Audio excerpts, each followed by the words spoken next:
நீங்கள் வந்து yearly 1 lakh salary earn பண்ணி வச்சுங்க. நீங்கள் வந்து 5 லேக்ஸ் ஹவுஸை வந்து இல்லை 7 லேக் ஹவுஸ் இல்லை 4 லேக் ஹவுஸை வந்து அஃபோர்ட் பண்ண முடியுமான்றது தான் ஒரு கேள்வியாக இருக்கும் எல்லாருக்குமே. ஸோ நான் சொல்கிறது வந்து 4 lakh CAD, 7 lakh CAD, 5 lakhs CAD. So நீங்கள் வந்து 1 லேக் கேட் வந்து ஆனுவலாக சேலரி வாங்குறீங்க, டேக் ஹோம் வாங்குறீங்கன்னா கூட உங்களால் 5 லேக் 7 கேட் 7 லேக் 4 லேக் கேட்லாம் வந்து உங்களால் அஃபோர்ட் பண்ண முடியுமான்ற டவுட் இருக்கும். ஸோ நம்ம சேலரியை பார்த்து பேங்க் வந்து மார்க்கெட் கொடுக்க மாட்டாங்க. உங்கள் இன்கம், உங்களோட எக்ஸிஸ்டிங் டெப்ட்டு, down payment, interest rate, property tax, இது எல்லாமே பார்த்து தான் நீங்கள் ஆக்சுவலி எவ்வளோ ஹவுஸ் அஃபோர்ட் பண்ண முடியும்னு டிசைட் ஆகும். ஸோ அது என்னன்னு தான் இந்த வீடியோவில் நம்ம பார்க்க போகிறோம். ஸோ ஹவுஸ் ப்ரைஸ் வந்து இது வந்து not equal to mortgage amount. So நீங்கள் என்னென்னா, நீங்கள் வந்து இப்போ 6 லட்ச ரூபாய்க்கு ஒரு ஹவுஸ் வாங்க போகிறீங்கன்னா பேங்க் வந்து உங்களுக்கு 6 லட்சம் தான் கொடுக்கணும்னு அவசியமே கிடையாது. நீங்கள் சப்போஸ் ஒரு வேளை 60,000 டவுன் பேமெண்ட் பண்ணுறீங்க அப்படின்னா ரிமைனிங் அமௌண்ட் ஃபினான்ஸ் பண்ண மார்கேஜ் தேவை. ஸோ அதுக்கு மேலே மார்கேஜ் இன்சூரன்ஸ் வந்து அப்ளிகபிளாக இருக்கணும், க்ளோசிங் காஸ்ட்டும் இருக்கணும். ஸோ ஹவுஸ் ப்ரைஸும் டவுன் பேமெண்ட்டு, மார்கேஜ் அமௌண்ட், இது எல்லாமே மூணுமே வேறு வேறு இது. House price, down payment, mortgage amount, இதுவுமே வேறு வேறு ப்ரைஸு. ஸோ முதல்ல வந்து இன்கம் தான் வந்து ரொம்ப ஸ்டார்டிங் பாயிண்ட்டாக இருக்கும். பேங்க் வந்து ஃபஸ்ட்டு உங்களோட ஹவுஸ் ஹோல்ட் கிராஸ் இன்கம்மை வந்து பார்ப்பாங்க. ஸோ கிராஸ் இன்கம்னா டேக்ஸ் டிடெக்ட் பண்ணுறதுக்கு முன்னாடி இருக்கிற அமௌண்ட். ஸோ டேக்ஸ் டிடெக்ட் பண்ணுறதுக்கு முன்னாடி உங்கள் இன்கம் என்னவோ அதுதான் வந்து ஹவுஸ் ஹோல்ட் கிராஸ் இன்கம் சொல்லுவாங்க. ஸோ ஃபார் எக்ஸாம்பிள் உங்களோட சேலரி வந்து 90,000 வந்து நீங்கள் ஏர்ன் பண்ணீங்கன்னா உங்கள் பார்ட்னர் வந்து 60,000 ஏர்ன் பண்ணுறாங்கன்னா மொத்த house hold amount cross income வந்து 1,50,000. ஸோ ஜென்ரலி இன்க்ரீஸ் ஆனால் பாரோயிங் கெப்பாசிட்டி வந்து இன்க்ரீஸ் ஆகும். ஸோ இன்கம் இன்க்ரீஸ் ஆச்சுன்னா பாரோயிங் கெப்பாசிட்டி இன்க்ரீஸ் ஆகும். ஆனால் இன்கம் மட்டும் பத்தாது. இதுதான் கான்செப்ட். உங்களோட டெப்ட் வந்து ரொம்ப ரொம்ப ரொம்ப இம்பார்ட்டன்ட். டெப்ட்னா இப்போ ரெண்டு பேரும் வந்து 1 லேக் சேலரி வந்து ஏர்ன் பண்ணுறாங்க வச்சுக்கலாம். ஆனால் 2 பேருமே சேம் மார்க்கெட் தான் கிடைக்கணும்னு அவசியம் கிடையாது. ஒரு பர்சன் டெப்ட் இல்லாமல் இருக்கும், இன்னொரு பர்சன் டெப்ட் இருக்கும். ஸோ இன்னொரு பர்சனுக்கு வந்து நான் சொல்கிறது car payment, credit card balance, limit of credit, student loan payments, இது எல்லாமே இருக்கும். ஸோ பேங்க் வந்து உங்களோட எக்ஸிஸ்டிங் டெப்ட் அப்ளிகேஷன்ஸும் கன்சிடர் பண்ணுவாங்க. சம்டைம்ஸ் சேலரி இன்க்ரீஸ் பண்ணுறதை விட எக்ஸிஸ்டிங் லைக் ஃபினான்ஷியல் டெப்ட் தான் வந்து பார்ப்பாங்க. ஏன்னா அதுதான் அஃபோர்டபிலிட்டிக்கு வந்து ஹெல்ப் பண்ணும். அப்புறம் ஜிடிஎஸ், டிடிஎஸ்னு 2 இருக்குது. ஜிடிஎஸ்னா என்னென்னா கிராஸ் டெப்ட் சர்வீஸ் ரேஷியோ, டிடிஎஸ்னா என்னென்னா டோட்டல் டெப்ட் சர்வீஸ் ரேஷியோ. சிம்பிளாக சொல்லணும்னா ஜிடிஎஸ் வந்து உங்கள் இன்கமில் இருக்க ஹவுசிங் எக்ஸ்பென்சஸ் எவ்வளோ கன்சியூம் பண்ணி பார்ப்பாங்க. ஸோ மார்க்கெட் பேமெண்ட் மட்டும் இல்லை, property tax, heating, certain like housing காஸ்ட்டும் கன்சிடர் பண்ணலாம். ஆனால் டிடிஎஸ் வந்து பார்த்தீங்கன்னா இது வந்து உங்களோட அதர் டெப்ட் பேமெண்ட்ஸும் இன்க்ளூட் பண்ணும்.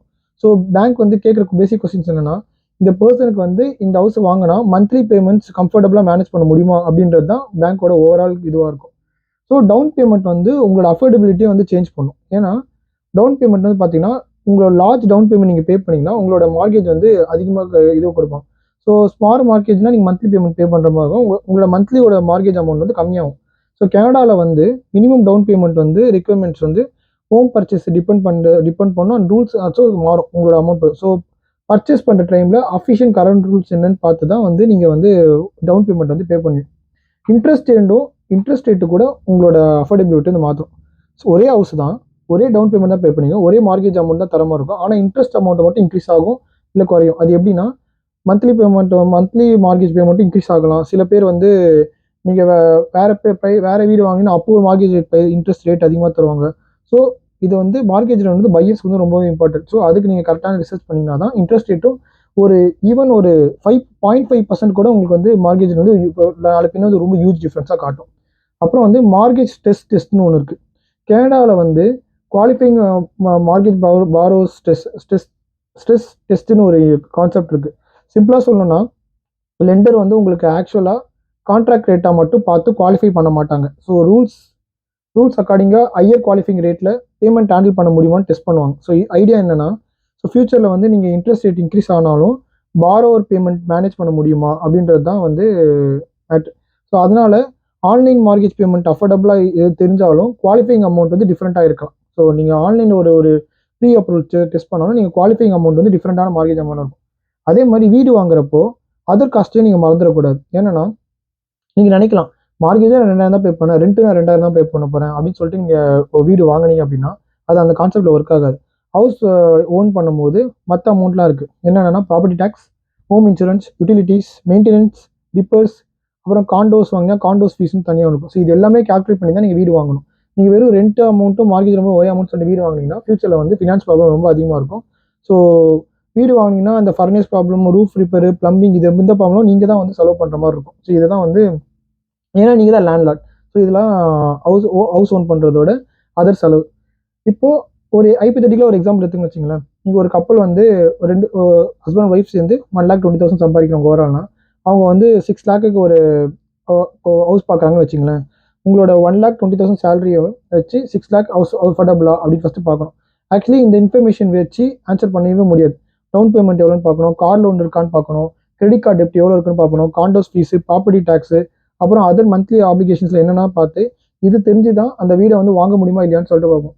இப்போது ஸோ யூடியூப்ல யாராச்சும் வந்து சேலரி இன்டூ 5 வந்து உங்கள் ஹவுசிங் பட்ஜெட் சொன்னாங்கன்னா அது ஆக்சுவலி வந்து யூனிவர்சல் ரூலாக எடுத்துக்காதீங்க. ரியல் மார்கேஜ் குவாலிஃபிகேஷன் வந்து ரொம்ப டீட்டெயில்டாக இருக்குது. அப்புறம் வந்து பார்த்தீங்கன்னா பேங்க் வந்து நீங்கள் அஃபோர்ட் பண்ண முடியுமா ஆனால் வாங்க முடியுமான்றது வந்து உங்களுக்கு சொல்லுவாங்க ஆக்சுவலி பார்த்தீங்கன்னா.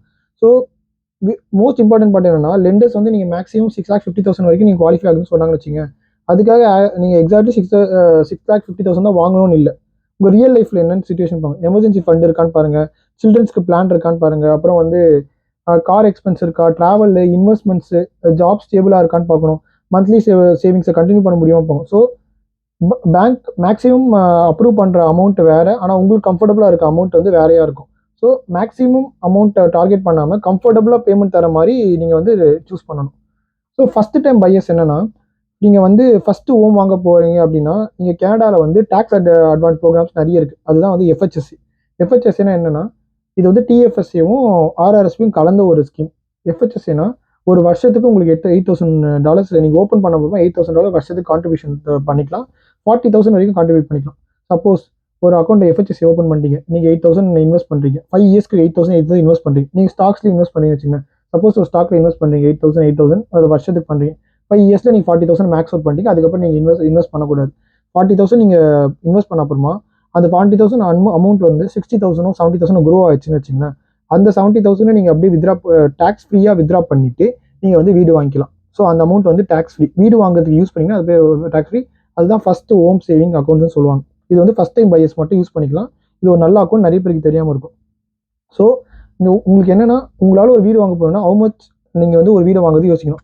பேங்க் மேக்ஸிமம் எவ்வளோ கொடுக்கும் மட்டும் அவசியம் கிடையாது. உங்கள் கொஸ்டின் என்னென்னா மந்த்லி மார்க்கெட்டை கட்டிட்டும் என்னால் நார்மல் லைஃப் லீவ் பண்ண முடியுமா, எமர்ஜென்சியை சேவ் பண்ணிவிட்டு ரிட்டைர்மெண்ட்டுக்கு இன்வெஸ்ட் பண்ணிவிட்டு நல்லா பீஸ்ஃபுல்லாக இருக்க முடியுமா, ஃபினான்ஷியலாக ஃப்ரீடமாக இருக்க முடியுமா மட்டும் யோசிச்சா மட்டும் நீங்கள் வீடு வாங்கணும். ஏன்னா வீடு வாங்கிட்டு அதுவே ஒரு ஃபினான்ஷியல் ஸ்ட்ரெஸ்ஸாக ஆகிடக்கூடாது. ஸோ நான் என்ன சொல்லுவேன்னா வீடு வாங்குறீங்கன்னா அது வந்து உங்கள் லைஃப்பை வந்து ரொம்ப ஃபிட்டாக இருக்கணும். நீங்கள் வந்து மற்றவங்க வாங்குறாங்க இல்லை மற்றவங்க சஜஸ்ட் பண்ணாங்க நம்ம ஓனாக ஒரு ஹவுஸில் இருக்குன்னு சொல்லிட்டு வாங்கினீங்கன்னா அதுவே உங்களுக்கு ஃபினான்ஷியல் ஸ்ட்ரெஸ் ஆகி 25 இயர்ஸ் நீங்கள் அதை கட்டுறதுக்கே போகிற மாதிரி இருக்கும். ஸோ இதுதான் வந்து ஓவரால் இந்த வீடியோ பிடிச்சிருந்ததுன்னா லைக் பண்ணுங்கள், மறக்காம சேனலை சப்ஸ்கிரைப் பண்ணுங்கள். தேங்க்யூ.